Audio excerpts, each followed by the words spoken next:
नमस्कार, रायगड भूमी न्यूज चॅनेलमध्ये आपले स्वागत आहे। समाजसेवक रवींद्र पाटील यांच्या प्रयत्नातून मोरबे कोंडले ते करंबली रस्त्यावरील खड्डे भरण्यास सुरुवात। मोरबे कोंडले ते करंबली या रस्त्यावर गेले अनेक दिवस येथील रस्त्यावर मोठमोठे खड्डे पडले होते। या खड्ड्यामुळे वाहन चालकांना मोठी कसरत करावी लागत होती। या रस्त्यातून आजारी व वयोवृद्धांना जाण्यासाठी मोठी अग्निपरीक्षा करावी लागत असे। या सतत होणाऱ्या त्रासामुळे नागरिकांकडून वारंवार तक्रार देण्यात आल्या।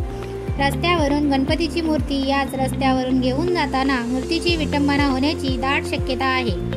त्यांनी भाविकांच्या श्रद्धेला ठेच पोहोचू नये यासाठी समाजसेवक रवींद्र पाटील कल्पेश यांनी सार्वजनिक बांधकाम विभाग पनवेल येथे अर्ज देऊन गणेशोत्सवापूर्वी खड्डे भरण्यासाठी मागणी केली होती।